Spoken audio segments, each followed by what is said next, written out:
অথচ একজন কোরআন পড়বে, ঘরের সবাই কোরআনের আওয়াজ শুনবে। মসজিদের ভেতরে যেমন ইমাম পড়ে, মুসল্লিরা সবাই আওয়াজ শোনে, ঘরের ভেতরে ঘরের মহিলা কোরআন পড়বে তো তার সন্তানরা আওয়াজ শুনবে। বাপ কোরআন পড়বে, ছেলেরা আওয়াজ শুনবে। যাদের কানে কোরআনে কারীমের আওয়াজ যাবে তাদের ঈমান বেড়ে যাবে। ইযা তুলিয়াত আলাইহিম আয়াতুহু যাদাতহুম ঈমানা। এখন তো আর ঈমান বাড়ানো হয় না কোরআন দিয়া, বিধায়ী ঈমান জন্মের সময় যা থাকে এমএ পাস করার পরে ওইটা থাকে না। ছোটবেলায় যে ঈমানটা ছিল মুসলিম ঘরে জন্ম হওয়ার কারণে এমএ পাস করার পরে ওই ঈমানটাও নাই। ছোটবেলায় ছিল মুমিন আর এমএ পাস করে হইছে নাস্তিক, বেঈমান, মুরতাদ। কারণ ওর ঈমান বাড়ানোর কোনো মেহনত হয় নাই। ঈমান খালি কি হইছে? ডাউন পজিশন, কমছে, কমতে কমতে নাস্তিক হয়ে গেছে, ঈমান শূন্য হয়ে গেছে। অথচ কোরআনে কারীম যদি কোনো কাফেররেও শোনান যায়, কাফেররা কোরআন শুনতো না। নবীজি যখন কোরআন পড়তেন তখন কাফেররা কানের ভিতরে উঙ্গুলি দিয়ে রাখত, যেন এটা ওদের সংসদীয় আইন ছিল যে মুহাম্মদ তিলাওয়াত করলে শুনবা না। কারণ কোরআন তেলাওয়াত শুনলে তো পরে শেষে ঈমানে না লাইবা, মুসলমান হয়ে যাবে। আল্লাহর রাসূলের উপরে কোরআনে কারীম নাজিল হয়েছে আর সাহাবী শুনছে। কোরআন তো ঔষধ, কুফরি ধুইয়া সাফ করে ঈমান ঢুকায় দিছে, রূহানি ভাবে সুস্থ করে দিছে। একবার আল্লাহর রাসূল বসে রইছেন, দুই উসমানের সাথে কোরআনের সাথে গভীর সম্পর্ক। একটা উসমান হলেন উসমান ইবনে আফফান। কোরআনে কারীমের সাথে ওনার সম্পর্ক এত বেশি যে উনি 2 রাকাত নামাজে কোরআন শরীফ একবার খতম করতেন। কয় রাকাতে? 2 রাকাতে টোটাল কোরআন শরীফ খতম করে ফেলতেন হযরত উসমান ইবনে আফফান। এত বেশি কোরআন পড়তেন যে উনি যখন শাহাদাত বরণ করেছেন তখনও কোরআন মজিদই পড়তেছিলেন। ওনার গলা কাটছে তো ওনার রক্ত কোরআন শরীফের পাতার উপরে পড়ছে। এ কারণে উসমান শহীদের শাহাদাতের সাক্ষী আল্লাহর কোরআন হাসরে দাঁড়ায়া দিয়ে দিবে। ওনার রক্তটাই কোরআনের উপরে পড়ছে, কোরআন শরীফ ওনার শাহাদাতের সাক্ষী দিবে। এক উসমান। আর একটা উসমান হলো উসমান ইবনে মাজউন, এক আর আলোচিত উসমান, যিনি কোরআন নাজিল হইছে আর কোরআন শুইনা মুসলমান হয়ে গেছে। আল্লাহর রাসূল বসে রইছেন, কোরআনে কারীমের একটা আয়াত হযরত জিবরাইল নিয়ে আসছে, নাজিল হইছে। উনি এটা দেখছেন যে নাজিল হইতাছে, কারণ কোরআন যখন নাজিল হইতো এটা তো ভারী জিনিস। নবীজির কাছে ওহী যখন আসতো কপাল ঘামতো, নবীজির লাল বর্ণের হয়ে যেতেন, এক এক সময় এক এক ধরনের কাইফিয়াত হইতো। তো যখন কোরআন নাজিল হইছে বোঝা যাইতেছে যে কিছু নাজিল হইতাছে। হযরত উসমান ইবনে মাজউন উনি সামনে বসা, উনি বললেন, কি নাজিল হইছে আপনার উপরে, আমি এটা শুনতে চাই। আল্লাহর রাসূল বলেন, কোরআন শরীফের একটা আয়াত নাজিল হইছে। তো উনি বললেন, আমার সামনে যেটা নাজিল হইছে এটা আমি সবার আগে শুনবো। তো আল্লাহর রাসূল ওনাকে আয়াত তেলাওয়াত করে শুনাইলেন। কোরআন শরীফের রূহানি শক্তি এত বেশি যে শোনার সাথে সাথে ওনার হৃদয়ের কুফর ঝরে গেল। উনি নবীজির হাতে হাত রেখে কালেমা পড়ে মুসলমান হয়ে গেলেন। এ কারণে আপনি কোরআন শরীফ পড়বেন, আপনার ছেলে কোরআন শুনবে, আপনার মাসুম বাচ্চা কোরআন শুনবে, আপনার মাসুম মেয়েটা আপনার তেলাওয়াত শুনবে, আপনার বিবেকে কোরআন পড়তে বলবেন, সন্তানদের কানে কোরআনে কারীমের আওয়াজ যাবে। উতলু মা উহিয়া ইলাইকা মিনাল কিতাব। রাসূলের প্রতি নির্দেশ হলো কোরআন পড়ুন, কারণ কোরআন এটা শিফা, এটার আওয়াজ কানে গেলেও মানুষের ঈমান বাড়ে, এটা উম্মতকে সুস্থ করতে থাকে, উম্মতের হৃদয়কে ভালো করতে থাকে। এ কারণে কোরআনে কারীমের বয়ান শোনার পরে হৃদয় ভালো হয়, মন গইলা যায়, চোখের পানি ফেলে তওবা করতে মনে চায়। পিছনের জিন্দেগির গুনাহগুলোকে ছেড়ে দিয়ে আবার ইবাদতের পথে ওঠার জন্য দিল প্রস্তুত হয়ে যায়। কারণ কোরআন শুনলে, কোরআন তো ঔষধ, এটা মানুষকে আখলাক সুন্দর বানাইতে থাকে, মানুষের রূহকে পবিত্র করতে থাকে, মানুষের ঈমান বাড়াইতে থাকে।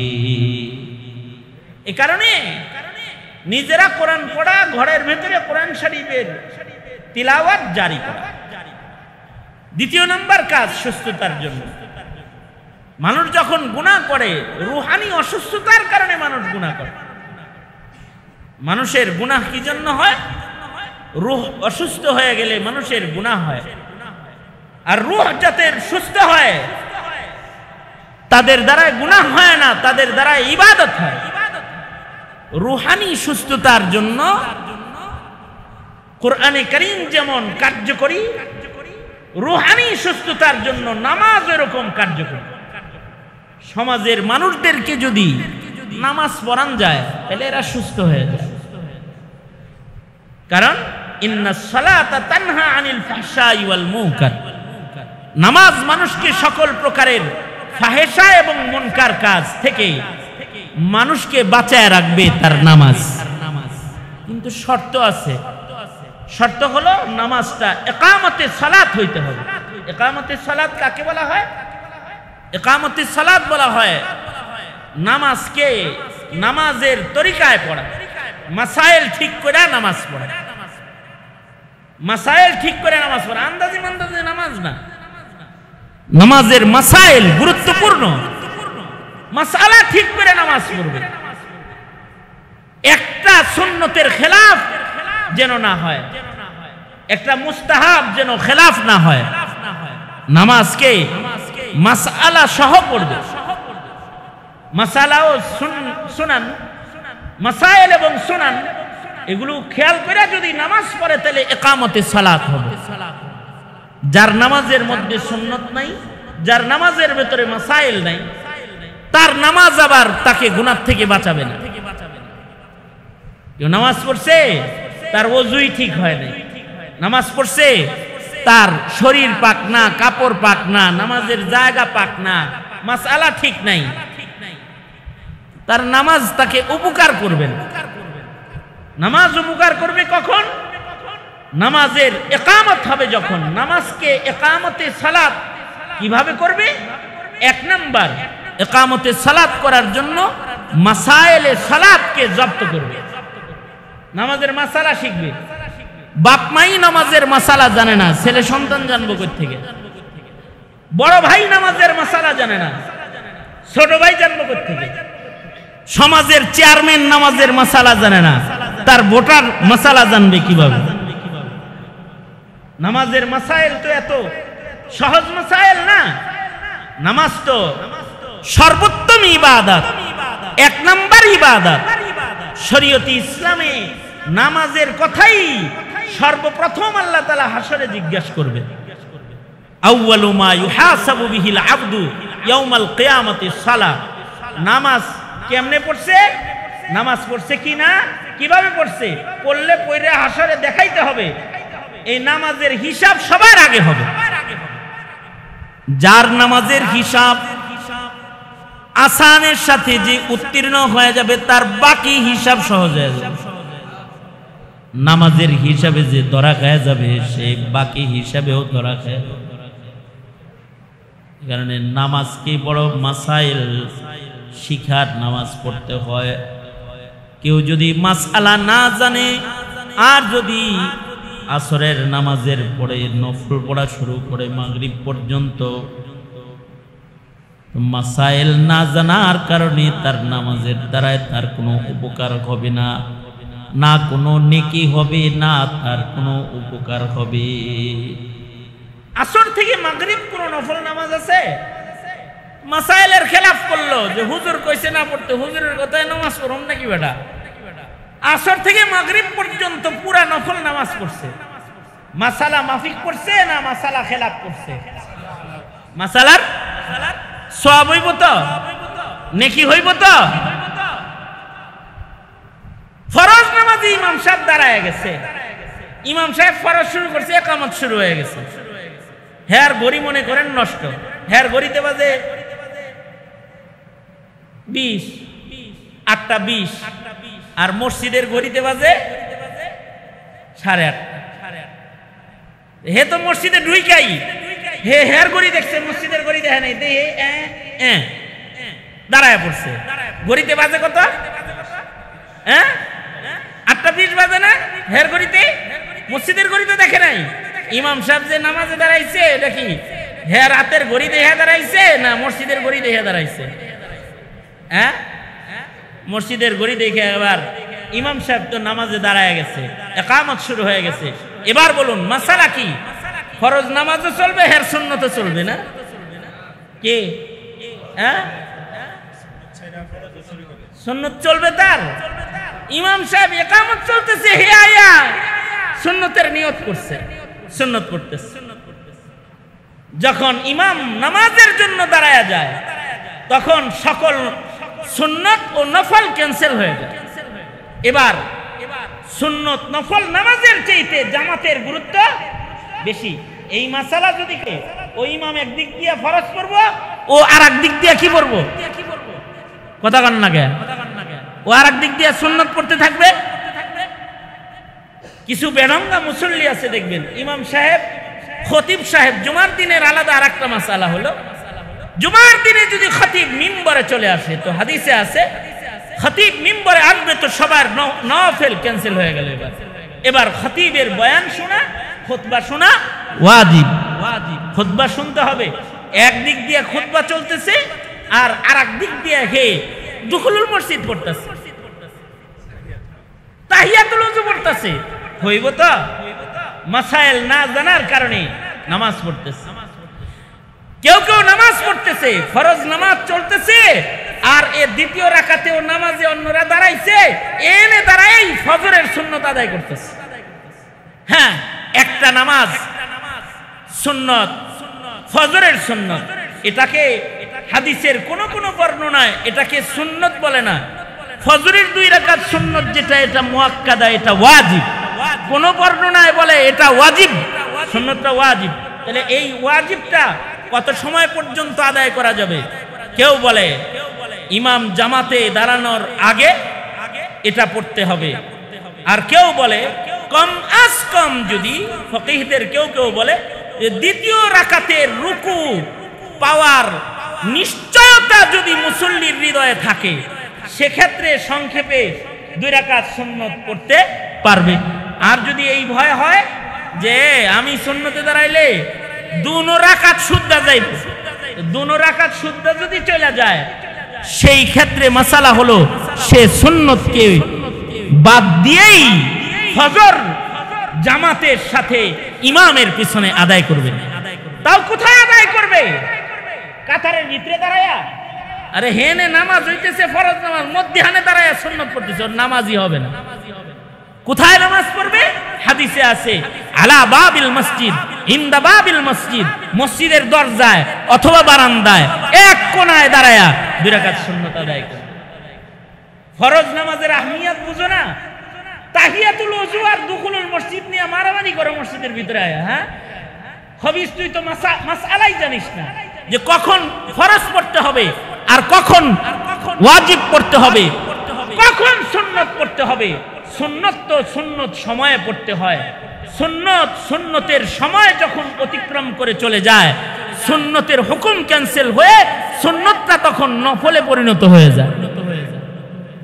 জোহরের নামাজের আগে সুন্নত ছিল 4 রাকাত, কিন্তু ওয়াক্ত চলে গেছে গা, তখন ফরজ পড়ে ফেলেছে। এবার কি সুন্নত আছে না নফল হয়ে গেছে? নফল হয়ে গেছে। এই কারণে ইন্নাস সালাতা কানাত আলাল মুমিনিনা কিতাবাম মাওকুতা, ইন্নাস সালাতা কানাত আলাল মুমিনিনা কিতাবাম মাওকুতা। নামাজের আলাদা আলাদা নিশ্চয়ই নির্ধারিত নির্ধারিত ওয়াক্ত তোমাদেরকে দান করা হয়েছে, তোমরা এই ওয়াক্ত মতো নামাজ আদায় করো। অর্থাৎ ফজরের ওয়াক্তে ফজর, যোহরের ওয়াক্তে যোহর, আসরের ওয়াক্তে আসর।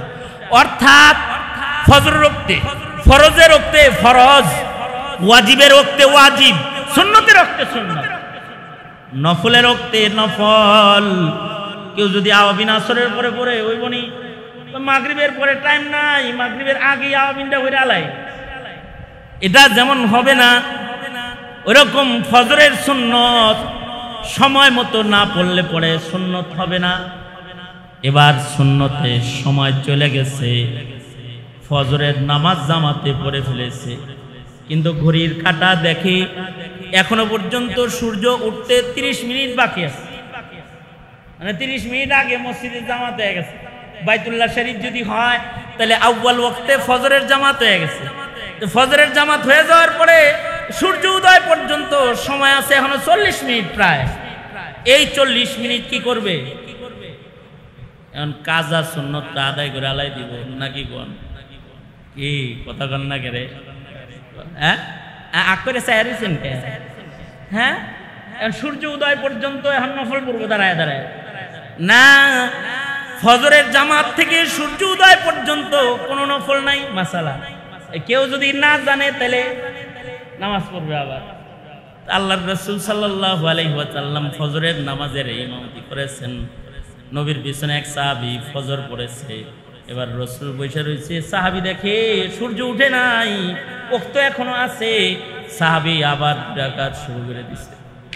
কি শুরু করছে? 2 রাকাত। এর আগে যে সুন্নতটা কাজা গেছে এটা পড়া শুরু করছে। আল্লাহর রাসূল ডেকে বলে, এই 2 বার ফজরের নামাজ 2 বার ফরজ করে কি পড়তেছ? সেটা কয় আল্লাহর নবী সুন্নত পড়ি। সুন্নতের কি সুন্নত নাই? তুই সুন্নতে হান ফরজ করে? সুন্নতের তো সুন্নত আছে, সুন্নত তো ফরজের আগে আদায় করতে, এখন করতেছিস কি লেগে তুই? হ্যাঁ কোন ইমাম বলেন যদি পড়তেই চায় তাহলে সূর্য উদয়ের পরে ইশরাক যখন পড়বে ওই সময় পড়বে, তাও সুন্নতের সওয়াব পাইতো না। সুন্নত যেটা গেছে গা ওইটা গেছে গা, নফল হয়ে গেছে গা, ওটা নফলের সওয়াব পাবে। আল্লাহ যদি দেয় ভিন্ন কথা, দিল। তাছাড়া 2 রাকাত নামাজ সূর্য উদয়ের পরে যদি পড়ে, পয়লা 2 রাকাতে কি সওয়াব পাবে রাসূল তাও বলেছে। দ্বিতীয় 2 রাকাত যদি সূর্য উদয়ের পরে পড়ে তাইলে কি সওয়াব হবে নবীজি তাও বলেছে। নবীজি বলে প্রথম সূর্য উদয়ের পরে 2 রাকাত পড়বে ইশরাক, এটার দ্বারা হজ উমরার সওয়াব দেওয়া হবে। সুবহানাল্লাহ, হজ উমরার সওয়াব দিব। এরপরে যদি আরো 2 রাকাত পড়ে তাহলে সারা দিনের সকল মুসিবত থেকে বাঁচানোর জিম্মা আল্লাহ তাআলা নিজে হয়ে যায়। জুমার নামাজ কেউ পড়ছে, পয়লা কাতারে পড়ছে, তো আল্লাহর রাসূল বলে উট কুরবানি করার সওয়াব দিয়ে দিব, উট সদকা করার। দ্বিতীয় কাতারে কেউ পড়ছে, এরপরে যে আইছে সে গরু সদকা করার সওয়াব পাওয়া যাবে। এরপরের কাতারে শামিল হইছে তো মুরগি সদকা করার সওয়াব। এরপরে আইছে যত পিছে পড়তেছে একই নামাজ, কিন্তু যত পিছনে পড়তেছে তত সওয়াব বাড়তেছে না কমতেছে? এই কারণে আবার সালাত ওয়াক্ত মতো যেমন আদায় করতে হয়, নামাজ এরকম জামাতের সাথে আদায় করতে হয়। কেউ যদি মসজিদে জামাতে নামাজ আদায় করে 27 গুণ সওয়াব দান করা হয়। সুবহানাল্লাহ। তখন একই নামাজের সওয়াব হবে কত গুণ? আর যদি ঘরে পড়ে তাহলে হবে কত গুণ? 1 গুণ। এক সাহাবী সে ঘরে নামাজ পড়েছে, আইসা আবার আল্লাহর রাসূলরে বলে, ও আল্লাহর নবী মসজিদে আইতে পারিনি, ঘরেই পড়ছি, তোমার তো সওয়াব মিস হয়েছে। আমি তো অসুবিধা নাই, একই নামাজ 27 বার পড়ছি। কয়বার পড়ছে? জামাত যেহেতু পায় না এর লেগে 27 বার পড়ছে। বলুন তো 27 বার পড়লে কি 27 গুণ সওয়াব হবে? এক নামাজ 2 বার নাই, জামাত ছুটে গেল, সওয়াব নাই। কেউ যদি মাসআলা না জানে তাহলে তার জামাত ছুটে যাবে, নেকি কমে যাবে। মাসালা জানে তো জামাতে চলে আসবে। এক সাহাবী অসুস্থ বুড়া আয়েশা বলে, আল্লাহর নবী আমি জামাতে আসতে পারি না, বৃষ্টি হইলে পরে আমার ঘরের সামনে পানি জমা যায়, আমি কি করব? বুড়া মানুষ, আমি পানির ভেতর দিয়ে হেঁটে হেঁটে জামাতে আসতে পারি না। আল্লাহর রাসূল অসুস্থ রোগীর বেদনা বুঝলেন, বুঝে আল্লাহর রাসূল বলেন, ঠিক আছে যাও, আমি তোমার বাড়ি দেখতে আসব। নবী আলাইহিস সালাতু ওয়াস সালাম এক সময় হাঁটতে হাঁটতে এই অসুস্থ বুড়া সাহাবীর বাড়ি গেলেন। বাড়ি যায় তার বাড়িটা দেখলেন, এই যে এই জায়গাটা নিচা, বৃষ্টি হলে এখানে পানি এসে যায় আর আমি জামাতে যাইতে পারি না। আল্লাহর রাসূল বললেন তোমার ঘরে আমি একটু অবস্থান করি। নবীজি ঘরে অবস্থান করলেন, নামাজের ওয়াক্ত আইসা গেল, সাহাবায়ে কেরাম নবীজির সাথে ছিলেন। আল্লাহর রাসূল এই সাহাবীর বাড়ি দাঁড়ায়া জামাতের সাথে নিজে ইমাম হইয়া নামাজ আদায় করলেন। কারণ মুহাম্মাদুর রাসূলুল্লাহ সাল্লাল্লাহু আলাইহি ওয়াসাল্লাম যে জায়গায় নামাজ পড়ে ওই জায়গাটা মসজিদের হুকুম লেগে যায়। কারণ সাইয়্যিদুল মুরসালিন তো নবীজি উম্মতের জামাত ছুটার বেদনাকে লাঘব করার জন্য সাহাবীর বাড়িতে দাঁড়ায়া জামাতে নামাজ পড়লেন। এবং নবীজির এই নামাজের পরে মদিনাতুল মুনাওয়ারাতে এখানেও একটি মসজিদ নির্মাণ হয়ে গেল। সাহাবী এবার যদি বৃষ্টি হইতো তা যাইতে পারতো না। নবী যেখানে দাঁড়ায় নামাজ পড়ছে ওইখানে দাঁড়ায় দাঁড়ায় নামাজ পড়তো আর কাঁদতো, আল্লাহ মসজিদে নববীতে যাইতে পারলাম না, কিন্তু তোমার রাসূল যেখানে নামাজ পড়েছে সেখানে নামাজ।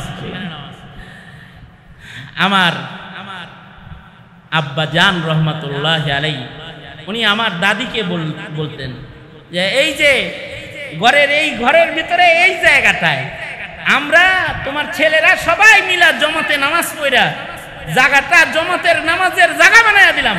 তোমার যখন ইতিকাফ করতে মনে চায় মা রোজার মাসে এই ঘরের এই কোণাটার ভিতরে তুমি ইতিকাফ করো, এটা জায়েজ সুজুদ, এটা মুসল্লিদের জামাতের নামাজের জায়গা।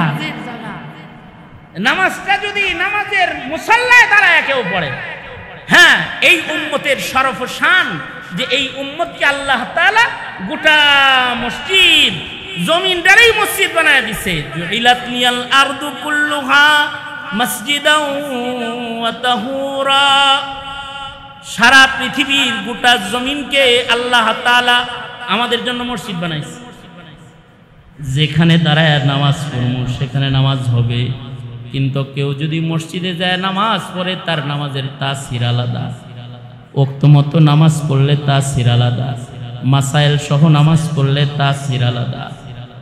সমাজের সবাই যদি এমন নামাজি হয়ে যায় তো ইন্নাস সালাতা তানহা আনিল ফাহশাই ওয়াল মুনকার, আল্লাহ তাআলা বলেন নামাজ কায়েম করেন, নামাজ মানুষকে সব অপরাধ থেকে বাঁচায় রাখবে। এই ইকামতে সালাত কত পার্সেন্ট আছে আমাদের?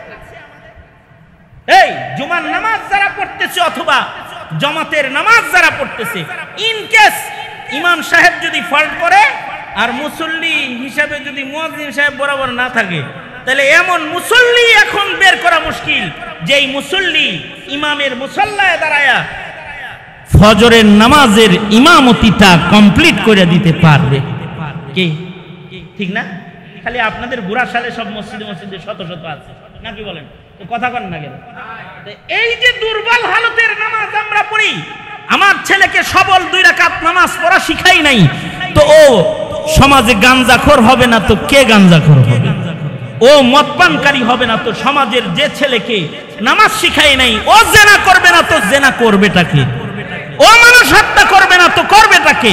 সমাজের সন্ত্রাস আর অন্যায় পাপাচার ও ওর হাতে তুলে নিবে না তো কে নিবে? ওরা তো 2 রাকাত নামাজ পড়া শিক্ষা দেওয়া হয় নাই।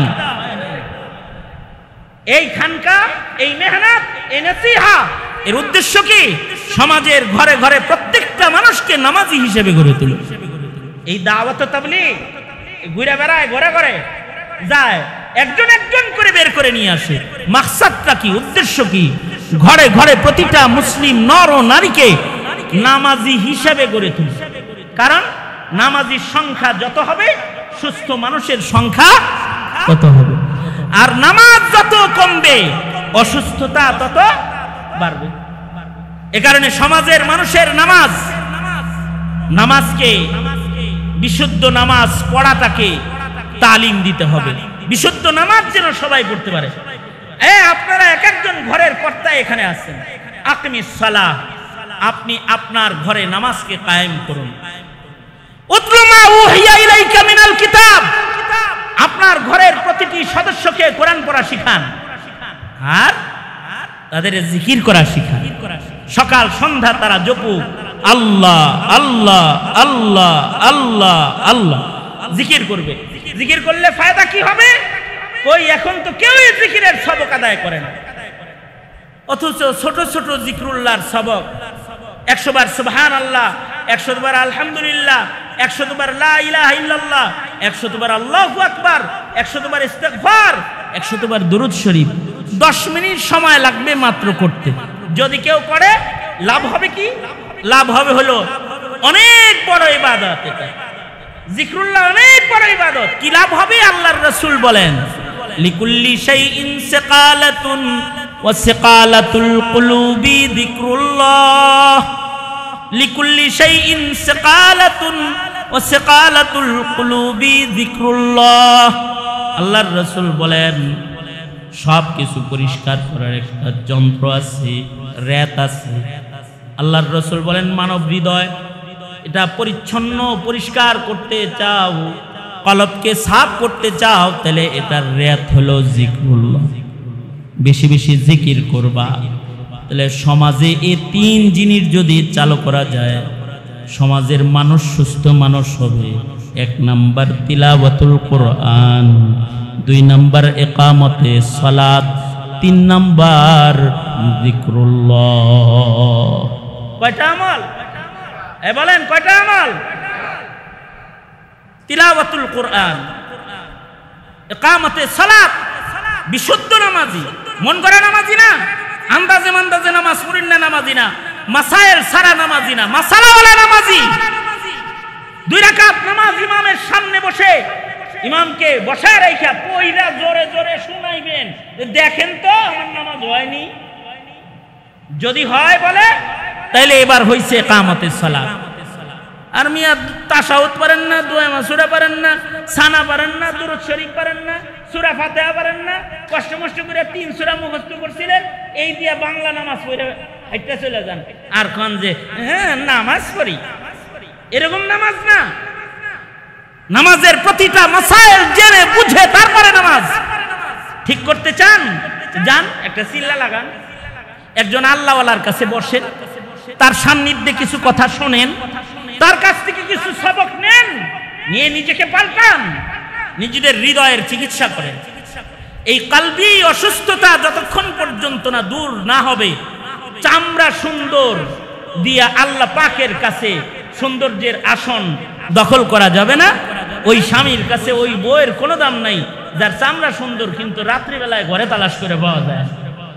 ওই বান্দাটার আল্লাহর কাছে কোনো দাম নাই, দেখতে শুনতে টিপটপ চিকচাক ঝিকঝাক ডিজিটাল, কিন্তু ইমানদারি বলতে কিছু নাই, দিনদারি দিয়ানতদারি আমানতদারি বলতে কিছু নাই। খালি চকচকা হইলেই হয় না। এই দিয়ানতদারি আমানতদারি ইমানদারি এটা তো হৃদয়ের জিনিস। এটা যখন হারায়া যায় তখন আল্লাহর কাছে যেমন দাম থাকে না, এইটা হারায়া গেলে জনতার কাছেও দাম থাকে না। হাসিনার দাম কারোর কাছে নাই, কালায়া গেছে। অবার্তা কিসে? ডিজিটাল তো ছিল, চকচকা ছিল, জকজকা ছিল। অবার্তা হলো হৃদয়ের সৌন্দর্যের অভাব, আখলাকের অভাব, ইবাদতের অভাব, ইনসাফের অভাব, নীতি নৈতিকতার অভাব। এই নীতি নৈতিকতার অভাব দূর করার জন্য কয় ইবাদত? জোরে বলেন কয় ইবাদত? 1 নাম্বার কি বললাম? তিলাওয়াতুল কোরআন। মাদ্রাসা তিলাওয়াতুল কোরআনের মার্কাজ। এই মাদ্রাসার দ্বারা সমাজের মানুষের তিলাওয়াতুল কোরআন হেফাজত হবে। নামাজের মার্কাজ। এই মাদ্রাসার ছেলেরাই প্রতিটা মসজিদের ইমাম এবং মসজিদের খতিব হবে, সমাজের মানুষের নামাজের ইমামতি করবে। এরাই মানুষকে আল্লাহর স্মরণ করাবে, নসিহার মাধ্যমে, তারবিয়াতের মাধ্যমে মানুষকে আল্লাহর স্মরণ করাবে। জাতির সুস্থতার কান্ডারি হলো দেশের উলামায়ে কেরাম। যেই গোষ্ঠীর কাছে আলেমের কদর থাকে না, ওই গোষ্ঠী আল্লাহ রাখে না, তাদের আল্লাহ ধ্বংস করে দেয়। নবীর কদর যারা করে নাই তাদেরকে যেমন গজব দেওয়া হয়েছে, কিয়ামত পর্যন্ত দিনের কান্ডারি উলামায়ে কেরামের কদর যারা না করবে তাদেরকে গজবে ধরবে, ধ্বংস তাদেরকে গ্রাস করবে। সুতরাং মাদ্রাসার কদরদানি করবেন ইনশাআল্লাহ। বলেন আওয়াজ করে বলেন ইনশাআল্লাহ। আল্লাহ তাআলা আমাদেরকে সার্বিক সুস্থতার নিয়ামত দান করেন। হার কিসমের অসুস্থতার থেকে, কালবি বিমারি থেকে আল্লাহ আমাদের সবাইকে হেফাজত করেন। মানসার দিয়ে খেয়াল রেখেন, মৌলানা বলছে কিতাব লাগবে, যারা সচ্ছল আছেন কিতাবাদি দিয়ে দিয়েন। আর এই মাদ্রাসা এই এলাকার বড় দৌলত, এক সময় এই মাদ্রাসার মোতাল্লি সাহেবও থাকবো না, ওই সভাপতি সেক্রেটারি মোহতামিমেরাও থাকবে না, মাদ্রাসা দাঁড়ায় থাকবে, কালা কালা রাসূলুল্লাহর আমল জারি থাকবে। এই এলাকার মানুষের অন্ধকারকে এই মাদ্রাসা দূর করবে। আল্লাহ তাআলা এর খেদমত আপনাদেরকে করবার তৌফিক দান করেন। সবাই ইস্তিগফার করেন। আস্তাগফিরুল্লাহ রাব্বি মিন কুল্লি যামবি ওয়া আতুবু ইলাইহি লা হাওলা ওয়ালা কুওয়াতা ইল্লা বিল্লাহিল আলিয়্যিল আযীম।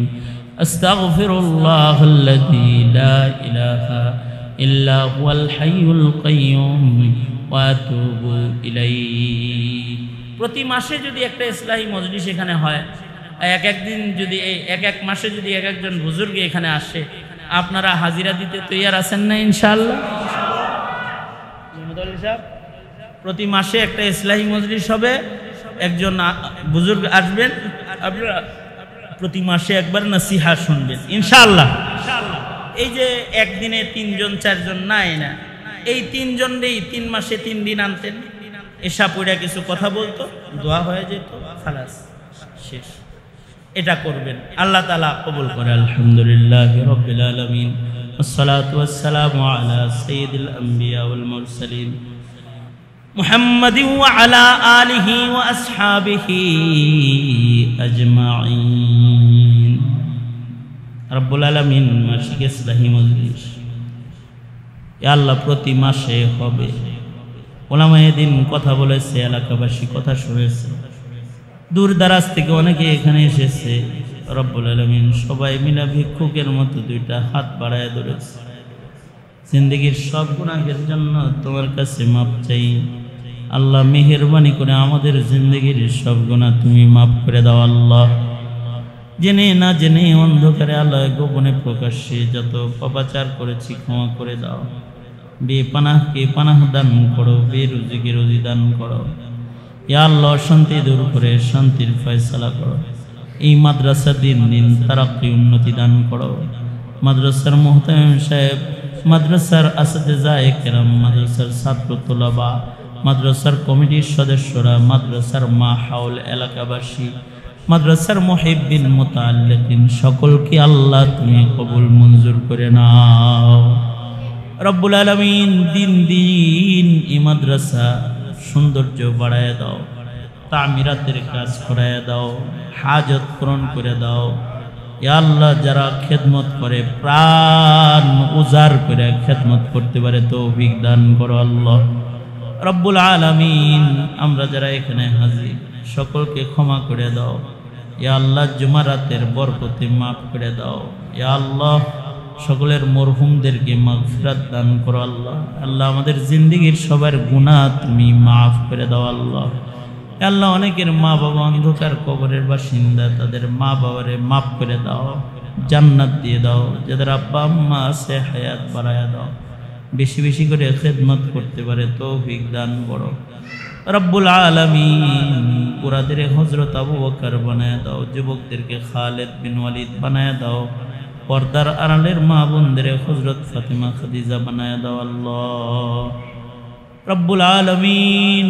ইয়া আল্লাহ সারা দুনিয়ায় যত জায়গায় মুসলমানরা নির্যাতিত নিপীড়িত, ফিলিস্তিন সহকারে, ইয়া আল্লাহ সকল জায়গায় মুসলমানদেরকে মদদ নুসরত দান করো আল্লাহ। কাফের মুশরিকদের অত্যাচার থেকে মুসলিম মিল্লাতকে তুমি রক্ষা করো ইয়া আল্লাহ। হার কিসমের বরকতের দুয়ার মুসলিম মিল্লাতের জন্য খুলে দাও। প্রিয় মাতৃভূমি বাংলাদেশে ইসলামী হুকুমত কায়েম করে দাও আল্লাহ। আল্লাহুম্মা জাআল সারানা আলা মান যালামানা ওয়ানসুরনা আলা মান আদানা ওয়ালা তাজআল মুসিবাতানা ফি দীনিনা ওয়ালা তাজআলিদ দুনিয়া আকবার হাম্মিনা ওয়ালা মাবলাগা ইলমিনা ওয়ালা গায়াতা রাগবাতিনা ওয়ালা তুসাল্লিত আলাইনা মান লা ইয়ারহামুনা। আল্লাহুম্মা জিদনা ওয়ালা তানকুসনা ওয়া আকরিমনা ওয়ালা তুহিন্না وأعطنا ولا تحرمنا وآثرنا ولا تؤثر علينا وارزقنا وارض عنا يا كريم سبحان ربك رب العزة عما يصفون وسلام على المرسلين والحمد لله رب العالمين.